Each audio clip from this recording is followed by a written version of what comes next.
Je me demande bien comment les gachas ont pu terminer ce mois de décembre dans les revenus, alors on va regarder ça dès aujourd'hui. Bonjour à tous les amis, c'est Nishi, j'espère que vous allez tous extrêmement bien, moi ça va superbe. Aujourd'hui les amis, on se retrouve pour une nouvelle vidéo sur les revenus gacha encore une fois. C'est un concept de vidéo que j'adore faire, parce que je peux vous parler d'un peu de tous les gachas, donc c'est toujours assez agréable. Et puis ça permet aussi de voir comment ils se portent, comment est-ce qu'ils se débrouillent en ce moment dans les revenus, etc. etc. Donc bref, on va voir tout ça. En tout cas, j'ai pas forcément de prédiction pour aujourd'hui. Je pense qu'à mon avis, il y a eu beaucoup de changements, ça fait quand même depuis novembre que je vous ai pas fait de vidéo là-dessus. Et je vous conseille d'y aller sans plus attendre. Donc pour rappel, je suis sur le site Gacha Revenus qui prend que les revenus sur mobile, donc ne prenez pas encore en compte les versions PC, ils ne les prennent pas en compte, je pense qu'ils n'ont pas les revenus exacts, mais ils ont que les revenus sur mobile. Le lien pour que vous puissiez regarder de votre côté sera dans la description, et je vous ferai une vidéo encore en plus un peu plus tard où on pourra peut-être voir les revenus de tout le mois de 2025. En tout cas, on commence ici toujours avec Starseed qui perd des revenus encore une fois, 151ème. C'est assez marrant parce que j'avoue que le jeu, il devrait fonctionner et il ne fonctionne pas. On a un Sword Art Online d'Ireal Factor qui perd des places mais qui a gagné des revenus. Je sais pas comment il arrive à se maintenir, sachant que le jeu n'apporte pas grand chose finalement, même si j'avais dit que la dernière fois avec les célébrations ça peut augmenter. En fait, il apporte pas forcément grand chose dans le gameplay, c'est toujours pareil, il n'y a pas forcément de nouveautés. Et pour l'instant, on est un petit peu au niveau du contenu dans quelque chose qui stagne, donc c'est un peu bizarre. Après, Integral Factor, c'est aussi un bon jeu quand on était en 2010. Maintenant, c'est un peu plus trop le cas. Dislight et Ethergazer qui sont 109ème, 108ème, avec une baisse des revenus et une hausse. Pas mal. Dislight, je pense qu'il mériterait plus, parce que Dislight, c'est un excellent jeu tour par tour. Pour moi, un des meilleurs sur mobile. Donc, n'hésitez pas à le tester. Moi, franchement, j'aime beaucoup. Je trouve ça dommage juste qu'il reste aussi bas, parce qu'il est bien. Et Ethergazer, j'ai toujours pas testé. Faut vraiment que je le lance une fois. Mais il a eu le double de ses revenus, donc il a dû se passer quelque chose, une célébration, j'en sais rien. Tower of Fantasy qui gagne des revenus, il double presque, 4 places de gagner, 103ème, c'est pas mal parce que c'est vrai que le jeu est devenu depuis un jeu qui est devenu sans gacha. Alors sans gacha dans quel sens, je n'en sais pas, je ne sais pas du tout comment est-ce qu'ils font, comment est-ce qu'on obtient les personnages, etc. Mais en tout cas, je sais que ce n'est plus un gacha. Alors j'aimerais bien, je vais peut-être lancer le jeu une fois à l'occasion pour tester, pour voir pourquoi c'est plus un gacha et qu'est-ce qui fait que ça fonctionne, parce que pour l'instant ça augmente les revenus, c'est pas dégueu, même si c'est aussi l'histoire du fanservice qui peut augmenter, on ne sait pas. On a Snowbreak qui se maintient à 950 000, qui perd des places, mais bon, ça reste Snowbreak, donc je vais pas trop en parler, hein, vous savez déjà mon avis dessus. Kaiju Number 8 qui perd encore des revenus, qui a 1 300 000 et qui perd 10 places, c'est assez faible, et surtout le jeu est magnifique, donc je trouve ça un peu dommage qu'ils perdent autant de places. Après, faut pas oublier que ça reste un jeu d'animé, donc les jeux d'animé, d'habitude ça marche pas trop. Bon, on va en reparler en haut dans les top 10 où il y aura de Naruto Mobile, c'est sûr, mais Naruto Mobile c'est parce que c'est les Chinois, et les Chinois c'est des malades. Mais franchement, bizarre que Kaiju soit descendre parce que le jeu me paraît assez beau, et en plus il est pas si nul que ça reste un tour par tour qui est bien fait pour les jeux mobiles ou pour les PC, donc je comprends pas. J'ai l'impression qu'ils sont toujours collés, hein, mais Epic 7 et Honkai Impact sont ensemble à la 76ème et 77ème place avec tous les deux une hausse des revenus. Honkai Impact, je pense qu'il aurait eu pas mal de hausse quand même lors de ce mois de 2025 parce qu'il y a eu quand même beaucoup de moments où il y avait des personnages assez intéressants, et surtout je pense que la hype de Honkai Star Rail va permettre à ce que Honkai Impact puisse monter. Donc moi ça m'étonne pas, et Epic 7 j'ai pas la réponse, mais à mon avis ça doit quand même bien fonctionner. En tout cas les deux rapportent je pense des excellents revenus pour leur entreprise, surtout au Yoverse, hein, avec Honkai Star Rail et tout, ils doivent rapporter énormément, donc dans tous les cas Impact c'est un petit plus. PGR qui fait un moins 14 places et une perte d'un million de revenus, c'est assez étonnant. Disons que j'avais pas entendu énormément de choses qui pouvaient être si mal à propos du jeu. J'avais même au contraire vu pas mal de trucs marketing que les gens étaient assez hype. Donc je ne comprends pas pourquoi le jeu est en si faible revenu. C'est assez bizarre, mais en vrai, moi je trouve que il a toujours les capacités de monter. C'est un jeu un petit peu qui peut faire des montagnes russes, quoi. Il peut monter, descendre, mais c'est pas un problème. Pour l'instant, le jeu se maintient. Et puis bon, il y a son grand frère Wuthering Wave qui est au-dessus, donc il a pas de souci à se faire. Ah, ça me fait plaisir de voir ça. Maintenant, on a un Solo Leveling Arise qui commence à perdre des revenus. C'est vrai que pendant quelques mois, il s'était tout le temps stagné à 2 millions. Il a perdu 100 000 revenus. Énorme. Non mais je dis ça, je dis rien. Non mais c'est vrai. Bon, à côté, t'as quand même IQ Fly High qui lui encore une fois en perd. Dommage parce que vraiment la pub qu'il mettait, quand je le répète souvent, mais elle est géniale cette pub. Et le jeu est bon. Le jeu est vraiment bon. Dommage. C'est la Sora qui perd énormément de revenus. Il perd la moitié. 4 millions à 2 millions. C'est assez ouf. Et surtout pour un jeu qui n'est pas mal, je trouve que c'est quand même une assez grosse faiblesse. Après, en fait, surtout, je pense qu'à mon avis, les gens, quand ils ont vu qu'il y a les jeux qui se répétaient, c'est toujours la même chose, en fait, ils ont commencé à de moins en moins y jouer. Et tout simplement, ils veulent plus trop jouer à Stellar Sora parce que c'est un jeu qui se répète et c'est un jeu qui est pareil. Donc ok, il testait, ok, c'est pas dégueu, mais bon, il y avait bien, il y a mieux quoi. Mais ça reste pas mal, c'est un bon jeu, j'ai vu des vidéos dessus, c'est pas mon style, mais c'est un bon jeu. Et juste au-dessus, on a Slime Isekai Memory, je l'attendais, parce que c'est vrai qu'avec la collab de Sword Art Online, elle pouvait augmenter, parce que c'est une très bonne collab. J'ai quand même testé le jeu, et je vous avoue que moi, je suis pas vraiment accroché à ce gameplay, et il y a trop de choses. Mon téléphone a déjà du mal à le supporter. Mon PC, je vous raconte même pas. Donc j'ai pas non plus de temps de jouer que ça. Et puis bon, j'avoue que le jeu ne m'intéresse pas. C'est un peu du house, c'est un peu du Clash of Clans mélangé à du combat tour par tour. Avec plein de choses. Enfin bref. Non, c'est pas trop mon style de gameplay. Mais c'est pas dégueu, c'est pas mal. Infinity Nikki qui perd énormément de revenus. Il en perd 6 millions. C'est énorme. Alors moi je m'attendais à ce qu'il monte encore et encore parce que le jeu le mérite. Sauf que là je suis assez étonné qu'il perde autant. Il perd 2 tiers de ses revenus et je sais pas si c'est parce qu'il y avait l'anniversaire ou une potentielle 2.0 qui a dû faire en sorte que ça augmente tout. Mais en tout cas là le jeu ne mérite pas à mon avis de descendre et je trouve ça assez dommage qu'il soit à ce niveau là. Bon je pense qu'il va remonter. Infinity Nikki est loin de se faire abattre mais c'est vrai que c'est assez perturbant de le voir perdre autant, surtout que c'est un jeu que j'apprécie énormément. Reverse 1999 c'est à peu près la même chose, je pense qu'à mon avis c'est surtout à cause des revenus du mois de novembre et avec l'anniversaire qu'il était bien haut et que maintenant bah 6 400 000 à 3 850 000 perd 16 places, c'est pas la folie, mais bon je pense que c'est un jeu qui sait qu'il peut remonter, il connaît ses versions chinoises, je ne connais pas, donc à voir, faudrait peut-être que je lance le jeu à l'occasion. Je dois lancer beaucoup de jeux, je suis en train de me dire, mais...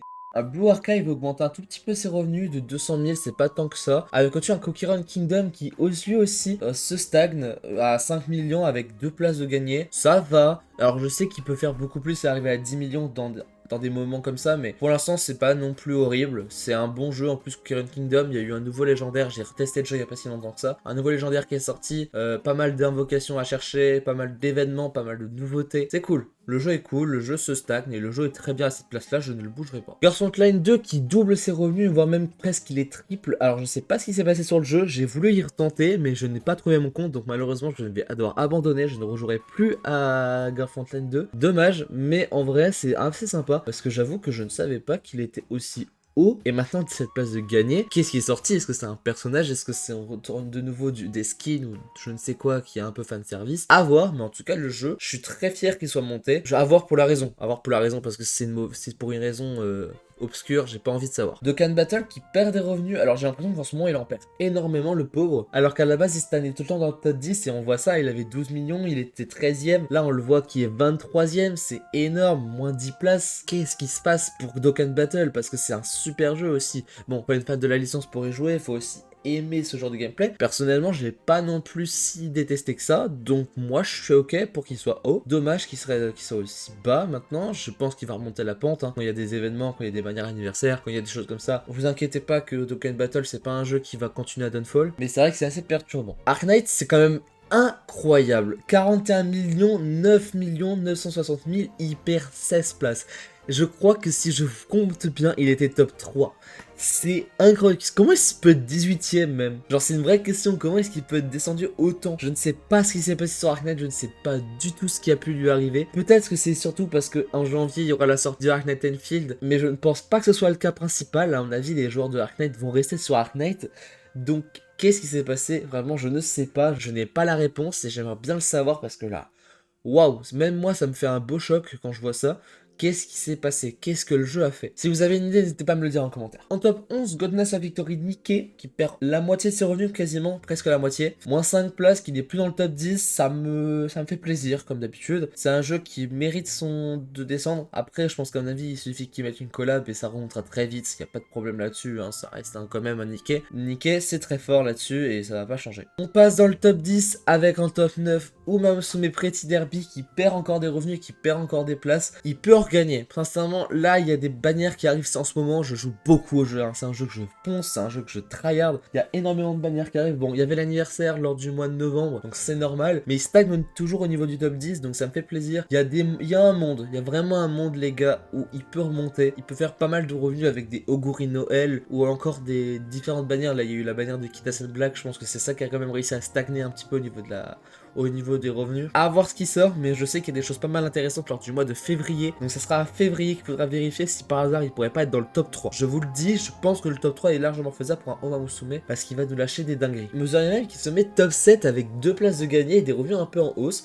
Je m'attendais à ce que la 3.0 fasse plus que ça parce que c'est vrai que la 3.0 rapporte quand même une Linae qui est un super perso. Moi j'adore, je l'ai pull, je l'ai eu. Hein. Donc je suis extrêmement content qu'ils sont en hausse, mais je m'attendais à plus. Je m'attendais à plus de leur part. Mais ce qui m'étonne aussi beaucoup, et je tiens aussi à les féliciter dans cette vidéo-là, c'est Fate Grand Order, juste au-dessus, top 6, qui gagne 6 places et qui quasiment double ses revenus aussi, qui pour moi est largement mérité pour un jeu que j'applaudis et que j'applaudirai toujours, car vous le savez peut-être pas, mais Fate Grand Order, son histoire est terminée. L'histoire de Fate Grand Order, l'histoire principale, est terminée pour la version chinoise. Alors là, c'est les versions combinées, donc peut-être que tout le monde n'est pas concerné, mais en tout cas, sur la version chinoise, le jeu est terminé au niveau de l'histoire. Donc à voir maintenant s'ils vont peut-être refaire un nouveau chapitre, une nouvelle histoire alternative ou un truc comme ça. Mais en tout cas l'histoire principale est terminée sur la version chinoise. Peut-être que dans la version globale on en aura un peu plus tard, je sais qu'il y a un peu de retard. Mais en tout cas l'histoire est terminée et franchement super, moi j'applaudis parce que c'est un jeu qui a bouleversé de ce que j'ai vraiment vu sur les réseaux sociaux, sur Twitter, etc. C'est un jeu que beaucoup de monde apprécie et qui ont vraiment remercié donc pour la fin, donc moi aussi je les applaudis. En top 5, et ça ne m'étonne même pas, c'est Zenless Zone Zero avec une hausse quand même de 16 millions en plus et 9 places de gagné. Il regagne un peu les places qu'il avait perdues lors des derniers mois et je pense que la raison pour cela c'est tout simplement soit le skin de Vivienne, qui a quand même fait en sorte que les gens pull, Dialine qui est très forte, ou alors c'est vraiment c'est vraiment chouchou, que d'ailleurs j'ai fait un genre, n'hésitez pas à voir, même si c'est vrai qu'elle est sortie le 30, c'est possible qu'au bout de 2 jours elle ait fait une somme astronomique au niveau des revenus et la suite je vous en parle même pas, d'autant plus qu'ils offraient un nouveau perso si tu mettais 100 balles, donc bref, franchement il y a moyen qu'ils aient fait pas mal de revenus là-dessus et bon bah c'est la zone 0, hein. Franchement je m'attendais à ce qu'il se laisse pas abattre aussi facilement, ça reste un jeu Yoverse. Maintenant il va peut-être pas stagner, à voir peut-être le mois de janvier, c'est possible qu'il puisse continuer à rester dans ce niveau de revenus grâce à Chouchou, mais sinon je pense qu'à mon avis avec l'arrivée des idols, il va faire une belle chute et il va arriver je pense bien à au top 15, mais bon ça reste la zone 0, il va très vite revenir, il suffit qu'il mette un personnage qui est beau, un personnage qui est attendu et c'est pas non plus trop un souci que ça pour lui. Et on arrive avec le top 4 qui est Honkai Star Rail qui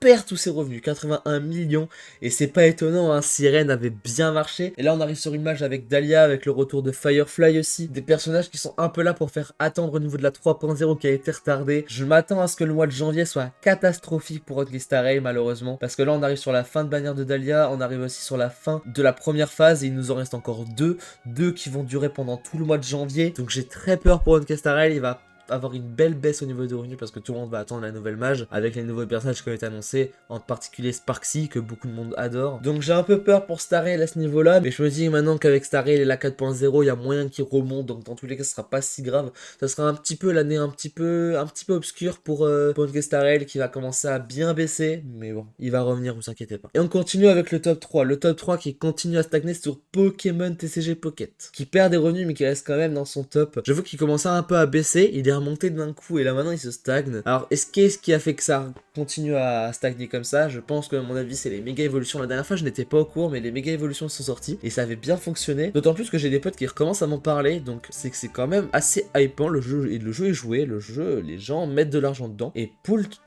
pour leurs cartes Pokémon et des méga évolutions, donc c'est pas mal. Le jeu reste quand même hypé. À voir ce qui est sorti dernièrement, ça se trouve il y a des super cartes qui ont permis ce qui reste, même s'il perd des revenus, il continue à stagner à la 3ème place, et pour un jeu comme celui-là, je peux vous dire que moi je trouve ça vraiment excellent. On passe directement au top 2, le top 2 qui est Genshin Impact, donc vous les devinez le top 1, bon voilà, je vais le dire après, mais voilà. Donc des Genshin Impact qui lui augmente ses revenus. Alors je pense qu'à mon avis il y aura moyen qu'il augmente encore plus dernièrement parce qu'il y a Colombina qui va sortir, et Colombina bah, c'est une grosse bannière, une grosse bannière. Là actuellement on avait la bannière de Durin, on aura la bannière de Varessa et de Xilonen qui est de retour encore une fois. J'ai pull dessus, j'ai pas mis d'argent, mais en tout cas c'est peut-être Durin qui a fait que ça fonctionne bien, et donc c'est cool, mais les gens vont sûrement préparer l'arrivée du Festival des Lanternes ainsi que de la nouvelle mage avec Colombina. Moi je prépare également, je vais la pull, je vais l'obtenir. Est-ce que vous voulez un guide? Dites-le moi en commentaire. Mais en tout cas oui, c'est clair que je suis content qu'il soit aussi haut. Maintenant il pourrait clairement avoir le top 1, et le top 1 qui est encore le Vendy Space qui continue à monter. Là je ne sais pas comment il a fait pour avoir le double de ses revenus.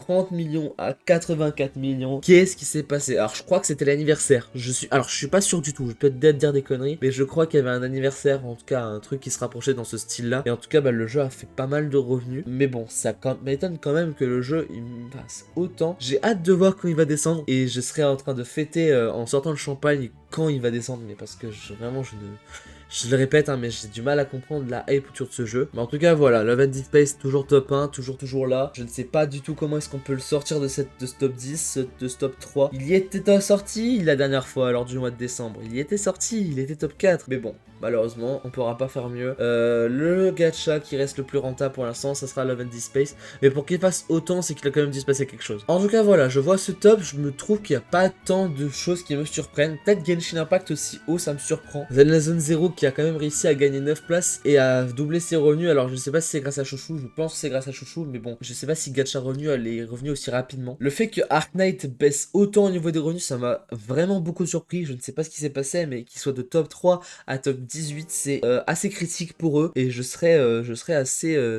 ça m'alarme un peu. Je serais très curieux pour le mois de janvier de voir pour Ark Knight Enfield où est-ce que ça s'en sort. Est-ce que Ark Knight va rester ici et Enfield va reprendre la relève? On verra. En tous les cas, vous aurez des vidéos sur Ark Knight Enfield. Je vais essayer de vous en faire une petite vidéo pour vous expliquer comment bien commencer le jeu. Qu'est-ce que c'est que le jeu? Qu'est-ce qu'il y a comme chose assez sympa. Bref, on va en faire une vidéo, mais en tout cas, il y aura une vidéo sur Ark Knight Enfield, ne vous inquiétez pas. Sinon, au niveau du reste, c'est pas forcément des choses qui me surprennent tant que ça. Peut-être un petit peu Infinity Nikki, que pour moi mérite vraiment d'être plus haut. Il était à 9 millions et il aurait dû rester à ces 9 millions. Ça aurait pu le mettre vers le top 20, et le top 20, bah, c'est ok, quoi. C'est bien, c'est pas dégueu pour un jeu comme ça. Il continue à monter, et maintenant qu'il refait une baisse assez considérable. Et on peut aussi parler de Dragon Ball Z Dokkan Battle, qui lui continue à baisser. Mais il faut une célébration, et une célébration, il y en aura une très prochainement, j'en suis sûr. En tout cas les amis, c'est tout concernant cette vidéo, j'espère qu'elle vous aura plu. Si elle vous a plu, n'hésitez pas à vous abonner à la chaîne et d'activer la cloche de notification pour être au courant de quand je ferai un prochain live ou une prochaine vidéo. Il y a des choses qui arriveront et je vais commencer à essayer de faire pas mal de vidéos. Évidemment à mon rythme, comme je vous l'ai dit dans la dernière vidéo que j'ai supprimée. Mais à mon rythme, je fais des vidéos quand je le veux, quand je peux, sans me forcer la tâche. Mais en tout cas, sachez que j'ai pas mal de vidéos en tête qui peuvent être faites à n'importe quel moment. Donc je vais les faire très prochainement parce que j'ai bien envie de vous faire des vidéos. Et je suis pareil et je suis prêt à vous en balancer le plus possible. En tout cas les amis, c'était tout concernant cette vidéo. C'était Nishi. Passez une très bonne journée, une très bonne soirée. Tout dépend quand vous regardez la vidéo. Et sur ce les amis, bye tout le monde.